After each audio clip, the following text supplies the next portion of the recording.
abakkiriza okuba ku kanisa ya House of Prayer Ministries International kuno kuliko Mark munywanyi wa Yesu ne mukyala we Phiona olunaku olw'eggulo bafunye ekkula ery'obufumbo wakati ku mukolo ogwabaddewo ogw'amaanyi ogwasitudde ebikongo okuva mu gavumenti era nga kuno n'omusumba Loisius Bujinga wamu n'omukyala omukolo tebagutumiddwa mwana katulabe byonna nga bwe byabadde.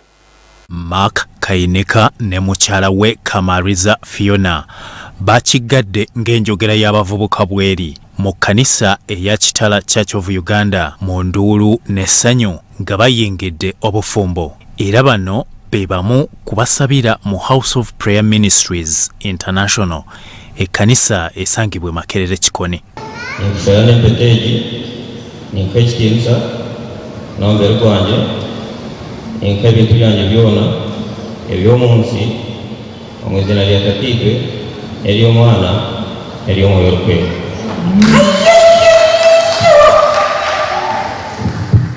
Mark y'omu ku baakosebwa omugalo era emikolo gye gy'alina okubeerayo mu biseera ebyo ne gyongezebwayo wabula olunaku olw'eggulo Katonda lwe yazzeemu essaala yaabwe era n'asuubiza mukyala we Phiona nti ajja kumwagalira ddala.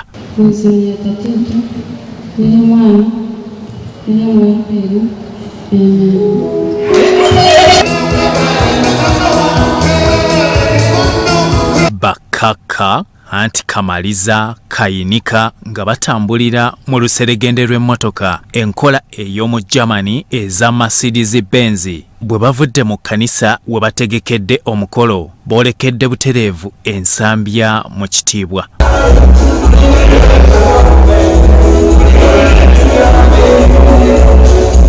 Omukolo guno abantu ab'ebitiibwa okuli ababaka mu Parliament, bannaddiini n'abasuubuzi n'emikwano gyabwe abatonotono babaddewo okubajagulizaako.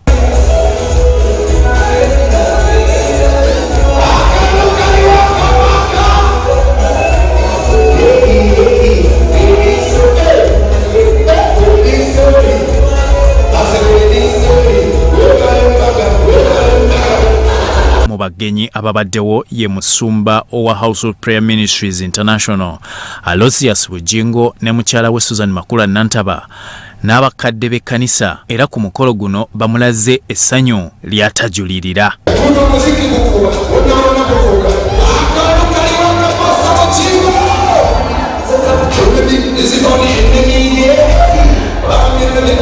Mark Kainika nga wayamu ne Salt Media ategezeza nti Katonda yabadde mu nsonga eno era yeebazizza omukutu guno olw'okumulaga omukwano ne kanisa ya House of Prayer Ministries International.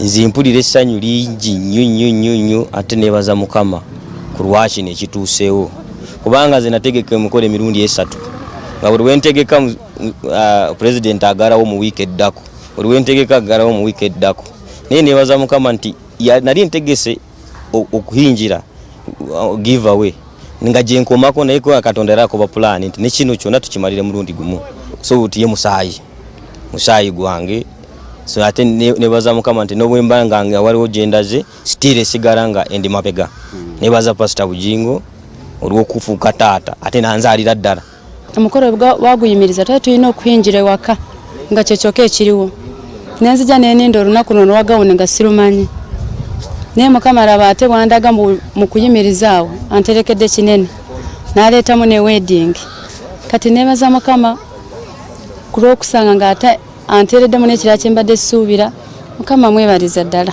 ku lw'ekyo kubanga simaanyi gaffe simaanyi g'omwami wange naye ku lwa Mukama buli kimu kisoboka. Omusumba Loisius Bujinga asiimye Mark n'abazadde be olw'okumukuza n'obwegendereza n'amwebaza okuba omwana omulungi. Mark mu rugo rwanjye ntabwo akoma ashakira kuza hose araza aho mfite ubukire bwanjye hose Mark arahazi neza.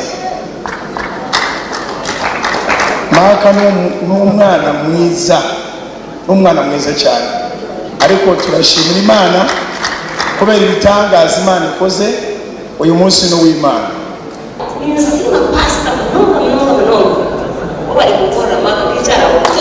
Kampala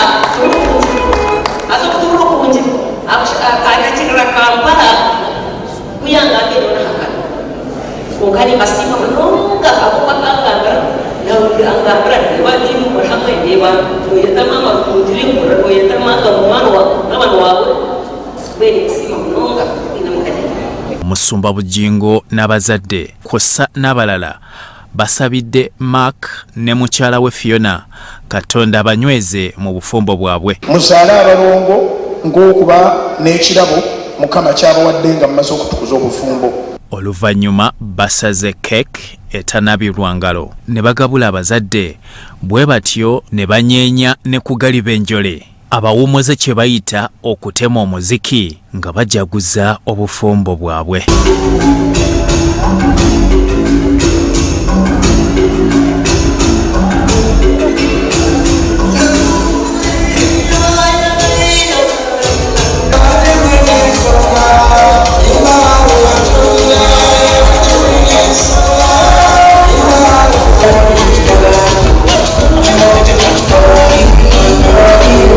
Tumwebaza Godfrey, Salt TV, Omonyo.